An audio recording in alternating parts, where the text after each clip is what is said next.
beauty.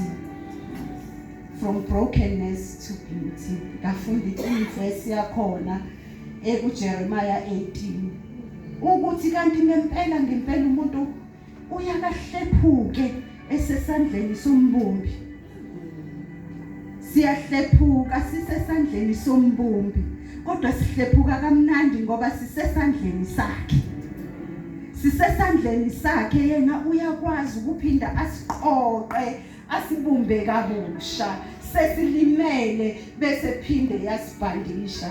Bazalwane bengithi ngizoqala intercession ngalama verse uPsalm 147 uthi he heals the broken hearted and binds up their wounds. Psalm 134 Psalm 34 verse 18 uthi the Lord is near to the broken hearted and saves those who are crushed in spirits. Bese ethi Isaiah 61 verse 1 he has sent me to bind up the broken hearted, to proclaim liberty to the captives and the opening of the prison to those who are bound. Hayi bazalwane, uNkulunkulu usikhethile ngoba isithemba ukuthi thina ngoba sesihambile lendlela ake sibopha amabhandishi kulabo abangakayihambi. Ngizocela nje bazalwane sikhuleke ke siqale phansi nje futhi sikhuleke. Ngiyasindwa uNkulunkulu ongcwele, ngiyasindwa bazalwane. Kunobuhlungu obukhona la endlini. Ake sikhulekeni sicele uNkulunkulu ukuthi akasipholisa amanxeba, sicele uNkulunkulu ukuthi ehlise umlilo. Simcele uNkulunkulu wethu ukuthi noma sekunjena asikhumbuze ukuthi yena usenguNkulunkulu. UNkulunkulu osithandayo. Alenzekanga iphutha. Awuthandisha ukuthi hayi alenzekile iphutha. Alenzekile iphutha manje. You can do it. You can do it. Bazalwane. Usangakwenza. Lithi izwi lenkosi konke usebenzelana kube ngokuhle. Ake sikhulekeni simbabaza uNkulunkulu, siconfesse, sibonge, sinxuse kuNkulunkulu wethu ongasoze asitela. Baba egameni likaJesu, uNkulunkulu igama lakho, ungumnini mandla wonke, akekho njengawe, akekho ngalinganiswa nawe. Umuhle uyikho konke kubo konke Nkosi Jesu. Father God, we come to you ekuseni uNkulunkulu ongcwele, size kuwe mnini mandla wonke, size kuwe dwala lamadwala, size kuwe dwala elilo, size kuwe dwala laphakade, size kuwe dwala lenzindiso yethu.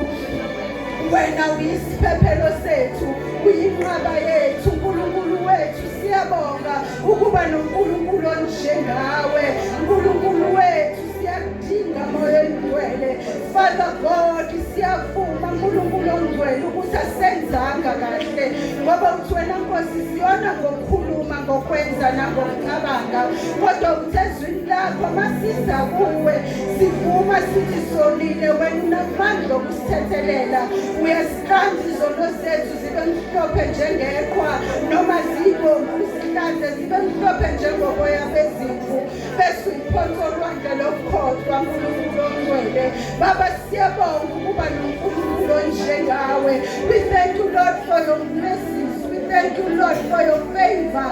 We thank you Lord for deliverance uNkulunkulu ongcwele. We thank you for redemption uNkulunkulu ongcwele. Father, we thank you uNkulunkulu ongcwele. Size ebukhoneni bakho uNkulunkulu ongcwele.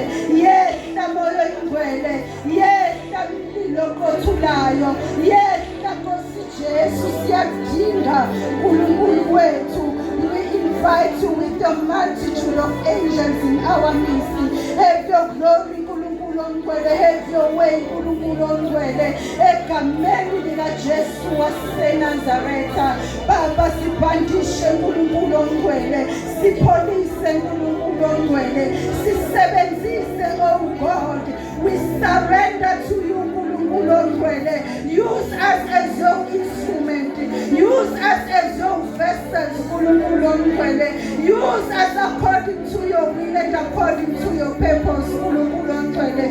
Father, sikhumbuze uNkulunkulu ongcwele, usifundise ukubuza intando yakho, singenzi ngokuqonda kwethu uNkulunkulu ongcwele.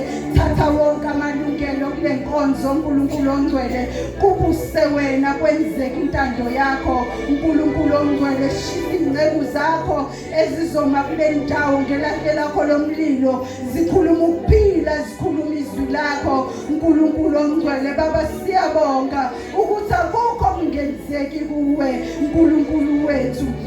When you are able to do exceedingly, abundantly, above all that we can think or imagine. uNkulunkulu ongcwele, Baba, siyabonga ukuthi usukhona kule ndawo. We thank you, Lord. We thank you, Jesus. In the mighty name of Jesus. Amen.